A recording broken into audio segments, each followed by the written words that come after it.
ஹாய்ங்க எல்லாத்துக்கும் வணக்கங்க. இன்றைக்கி சூப்பரான ட்ரெண்டிங்கில் போயிட்டுருக்கிற மல்லி பொங்கல் தான் செய்ய போகிறோம்.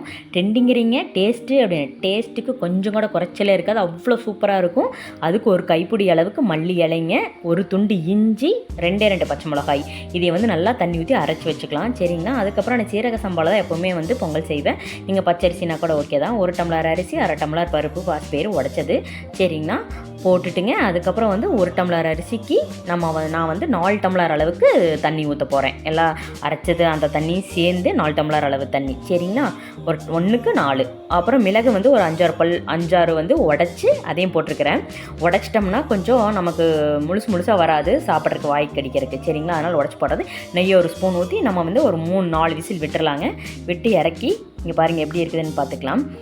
நான் வந்து சுடுதண்ணி வந்து 1 டம்ளர் அளவுக்கு உள்ளே ஊற்றி கலக்குவோம். கடையில எல்லாம் அப்படி தான் பண்ணுவாங்க. அதனால தான் வந்து ஃப்ரெஷ்ஷாக எப்போவுமே அது செஞ்ச மாதிரியே இருக்கும். டேஸ்ட்டும் நல்லாயிருக்கும். எடுத்து சாப்பிட்றது கொலன்னு நல்லா டேஸ்ட்டாக இருக்குது. பார்த்திங்கன்னா 1 டம்ளர் அளவுக்கு நம்ம தண்ணி வச்சுக்கலாம். கொதிக்கிற தண்ணியை ஊற்றிக்கலாம் உள்ள. சரிங்களா. தண்ணி காயிட்டும். அப்புறம் தாளிக்கிறது வந்து தாளித்து இப்போ ஃபைனலாக தான் இறக்குனதுக்கப்புறம் தான் நான் தாளிப்பேன். அப்படியே தாளித்து விட மாட்டேன். சரிங்களா. பாருங்கள் எப்படி வந்திருக்குதுன்னு பாருங்கள். நம்ம சுடுதண்ணி வச்சுக்கலாம், அது வாட்டுக்கு வைக்கட்டும் இருக்கட்டும்.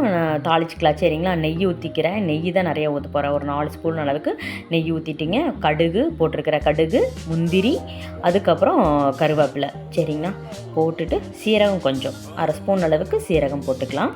சரிங்களா. போட்டுட்டு எடுத்து ஊற்றி கலக்கி எடுத்து சாப்பிட்டோம்னா ரொம்ப சூப்பராக இருக்கும். சுடுதண்ணி ஊற்றி ஃபஸ்ட்டு ஒரு கலரிக்கணும். அதுக்கப்புறம் தான் தாளிச்சது ஊற்றணும்.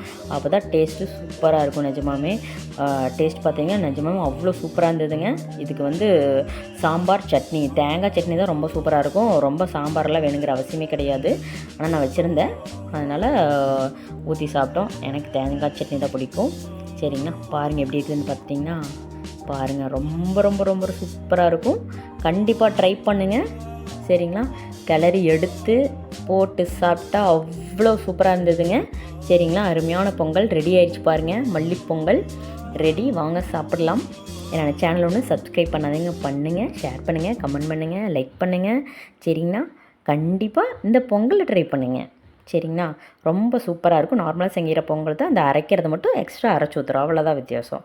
ரொம்ப சூப்பராக இருக்கும். நீங்களும் ட்ரை பண்ணி பார்த்துட்டு எனக்கு கொஞ்சம் சொல்லுங்கள். தேங்க்யூங்க.